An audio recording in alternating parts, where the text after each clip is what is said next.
Right. ඔව් මම දැන් ඉස්සෙල්ලම අද අපි උදේ ඉඳලා මේ ගමුණු සිද්ධියත් සම්බන්ධයෙන් නිලධාරීන් මෙහෙවමින් එතන වෙච්ච තත්ත්වය සමනය කරගෙන තියෙන තත්ත්වය පරිපාලනය යටතට ගේනවා.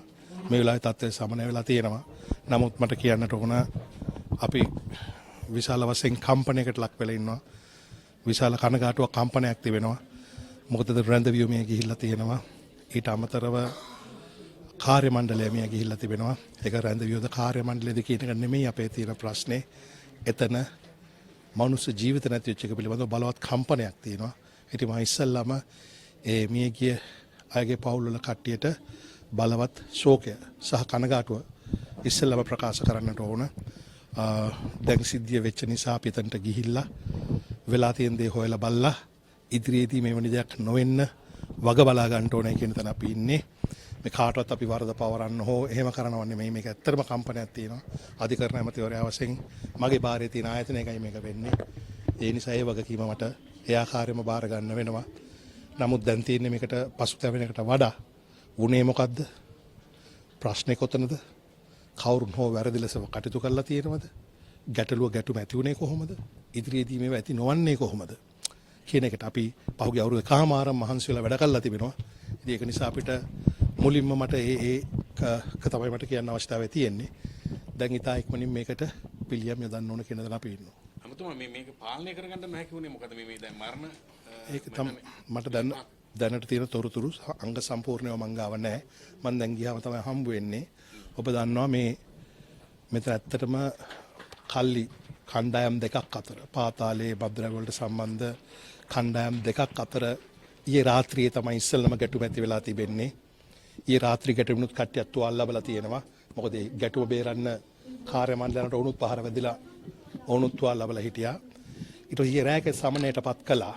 නමුත් අද උදෑසන නැවත වතාවකින් උදේ ආහාර උන්ට දීලා ඔවුන් උසාවි කරන්න ලෑස්ති වෙනකොට ඒ කණ්ඩායම් දෙක අතර ගැටුම් නැවත උග්‍ර වෙලා තියෙනවා. ඉතින් ඒක විසඳන්න අපේ කාර්ය මණ්ඩල පුළුවන් තරම් මැදිහත් වෙනවා. මොකද මුල් අවස්ථාවේම වෙඩි තියන්න හෝ ගහන්න යන්නේ නැහැ අපේ අය. අනිකුත් උපක්‍රම භාවිත කරනවා. අර එතනින් සෙනගත් විශාල ප්‍රමාණයක් ඉන්නවා සාපේක්ෂව. ඒක නිසා අපි බලමු. මොකද සමහර අවස්ථාවලදී මේ දේවල් සිද්ධ වෙනව නැතුව නෙමෙයි. නමුත් මේක සාධාරණීකරණය කරන්නත් බෑ. සුළු කොට තකන්නත් බෑ. මොකද මෙතන මිනිස්සු ජීවිත නැති වෙලා තියෙනවා. ඒ නිසා මේක තව හොයා බලන්නට ඕන. මම දැන් එතනට යන්න සූදානම් වෙන ගමන් තමයි බලලා මට මේ මයික්‍රොෆෝන් එක මේ විශේෂත්වය වෙන්නේ දැන් දෙපැත්තෙම මිය ගිහිල්ලා තියෙනවා. ඔව් ඇත්ත වශයෙන්ම කාර්ය මණ්ඩලයේ මේ මොකද ඇත්තටම මේ ගැටුම තිබිලා තියෙන්නේ කාර්ය මණ්ඩලය සමග නෙමෙයි ඈ. කාර්ය මණ්ඩලයට මේ කරදරය වෙන්නේ ඔවුන් ඒ දෙපිරිසේ ගැටුම විසඳන්න මැදිහත් වීමේදී. ඒ කියන්නේ කොයිම අවස්ථාවකත් ගැටුම කාර්ය මණ්ඩලයත් එක්ක නෙමෙයි උනේ. නමුත් මම දන්නේ නැහැ ඒක කොහොමද උනේ කියලා වෙඩි වැදිලා තිබෙනවා බන්දරගාන නිලධාරීන්ට. එතකොට ඔවුන්ගේ අතට එහා පැත්තට කොහොම ආයුධ ගියාද කොහොමද ගියේ? දැන් මේව තමයි මහත්මයා මට හොයන්න තියෙන්නේ. මොකද මට වගකීමක් තියෙනවා මේ සියලුම රැඳවියන්ට සහ මගේ බන්දනාගාරයේ වැඩ කරන නිලධාරීන්ගේ ආරක්ෂාවට. දැන් ඔවුන්ගේ ආරක්ෂාව තහවුරු කරගන්න බැරි නම් ඉදිරියේදී හරි අපහසු වෙනවා. ඒක නිසා අර වෙලා තියෙන ගැටලුව සහ තත්ත්වය පිළිගනිමින් ඒකට හේතු හදන්න හෝ එක්ස්කියුසස් දෙන්න අවශ්‍ය නැහැ. මේක දැන් විසඳුම් ඉක්මනින් හොයාගන්නට ඕන. මම දැන් ඔවුන් එක උදෑසන ඉඳලා ටෙලිෆෝන් වල විතරයි සම්බන්ධ වෙලා තියෙන්නේ. දැන් ස්ථානය බලලා මොකද්ද වෙන්නේ කියලා ඉදිරියේදී මෙවන් තත්ත්වයක් ඇති නොවන තත්ත්වයට කටයුතු කරන්න ඕනේ කියන තැන තමයි අපි ඉන්නේ. දැන් සම්පූර්ණයෙන්ම නැවතිලා නේද? සම්පූර්ණ නැවතිච්ච බව තමයි මට තියෙන්නේ.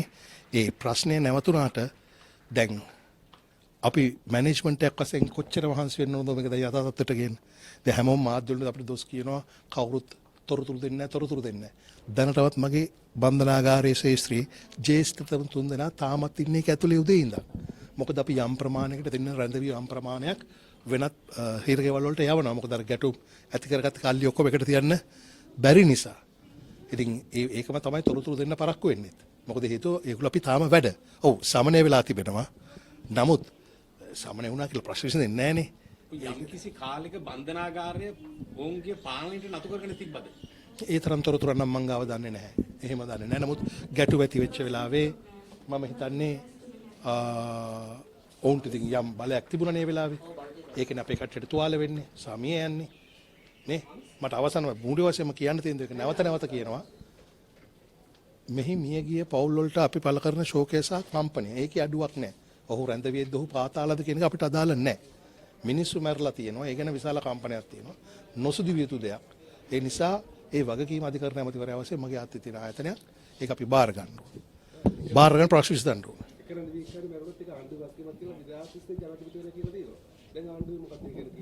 ඔව් ඉතින් මම කියන්නේ ආණ්ඩුව තමයි. ඒකනේ මම වකීම් බාරගත්තේ. අධිකරණ ඇමතිවරයා වශයෙන්.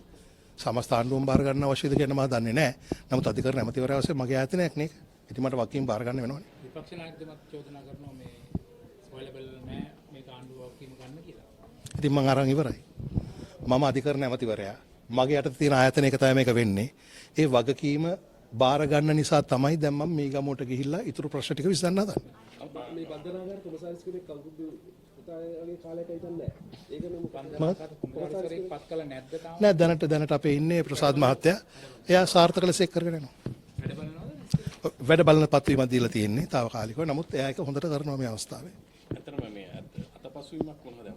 මොකද මේ ඒක තමයි අතීතයේ අපි දන්නවා මේ වගේ සිද්ධි වුණා ඇයි අපිට ඊට පෙර මෙහෙමයි අතපසුවීමක් උඩාද කවුරු හරි ද්වේෂ සහගතව කටයුතු කරාද කවුරු ප්‍රශ්නෙට උත්තර දෙන්න කලින් ඉන්නකෝ හරිද පිටිපස්ස ඉන්න කට්ටිය ගැන මම දන්නේ නැහැ මං කියන්නම් වෙන දේවල් මේක ද්වේෂ සහගතව වුණාද අනීතික ක්‍රියාවක් නිසා වුණාද ඒව හොයා බලන්න තමයි අපි කමිටුපත් කරලා වැඩේ පටන් අරන් තියෙන්නේ එකක් සාතික කරලා කියන්න මෙහෙම කවුරු හරි දේශාගතව වැඩ කරලා තියෙනවා නම් අනීතිකව වැඩ කරලා තියෙනවා නම් ඒ පොලිසිය හරහා නිසි විමර්ශන කරලා ඒවට අපි ක්‍රියාමාර්ග ගන්නවා. හැබැයි එකෙන් අදහස් වෙන්නේ නැහැ ආත්ම ආරක්ෂාවට කටයුතු කරපු කට්ටිය, තත්ත්වය පාලනය කරන්න කටයුතු කරපු කට්ටිය. ඒ නිසා මේ තොරතුරු ඔක්කොම හොයාගෙන අපි හෙට හෝ අනිත් හෙට බොහෝ දුරට හෙට වෙනකොට තොරතුරු තියෙයි. මගේ ජේසින්ලානේ සූල දෙනා මේක ඇතුළේ ඉන්නේ. තවමත්. හරි? ඒක නිසා මෙතන අපි ඇත්තටම ගන්න ඕන පරිවෙන්නේ තමයි මේ කම්පැනි අපිට තියෙන්නේ. සා මේක අපි විසඳ ගන්න කටයුතු කරන්න ඕනේ. යම් සාකච්ඡා කියන්නේ තත්ත්වයන් පිළිබඳ වාර්තා කිරීමක් කළා. ඔයටත් යම් පියවර ගන්නවා එතන. තත්ත්වය පිළිබඳ වාර්තා කළා. ජනාධිපතිතුමා මොන වගේ මතයකද මේ වෙලාවේ ඉන්නේ? නෑ ඉතින් මම දක්වපු මතයම තමයි මේක නොසිදු විය යුතු දෙයක්. ඉදිරියේදී මේක වෙන්න දෙන්න බෑ. කොතනද අපිට වැරදුනේ? කොතනද තියෙන්නේ ලූස් තැන? ඒක හයි ගස්සන එක තමයි. මොකද අපි කවුරුත් කැමති නැහැ කිසි දෙයක් මෙහෙම වෙනවට. කිසි කෙනෙක් කැමති නැහැ. හිතාමතා කරන්නේ නැහැ කිසි දෙනෙක්. නේ? එතන තමයි ඉන්නේ. ඒක නම් මම දන්නේ නැහැ මහත්තයා හොයලා බලමු. ඒක හොයලා බලලා මම උත්තර දෙන්න. හරි එහෙනම් මම දන්නෙත් මට එන තොරතුරු අනුව 15ක් 20ක් 25ක් වගේ තියෙන්නේ මට ෂුවර් නෑ. මොකද පහුගිය පැය දෙකේ මම සෝෂල් මීඩියා බැලුවේ නෑ. මම දැන් හරියට ගිහිල්ලා තොරතුරු සංඛ්‍යාව ගන්න ඕනේ. අනිත් තොරතුරු මට හරියට ඇවිල්ලා නෑ. අනිත් තොරතුරු මට නිල වශයෙන් එක වාර්තාවක්වත් ලැබිලා නැහැ. මම මේ සැරෙන් සැරේ ටෙලිෆෝන් එකෙන් ගත්ත ඒවා තමයි කියන්නේ. දැන් ඔබතුමාලා ওই මයික් ටික අයින් කරගත්ත ගමන් මට මීගමෝට ගිහිල්ලා තොරතුරු ටික හොයාගන්න පුළුවන්. මොකෝ කියන්නේ? එහෙම කරමුද අපි? Thank you. ජය වේවා. හරි.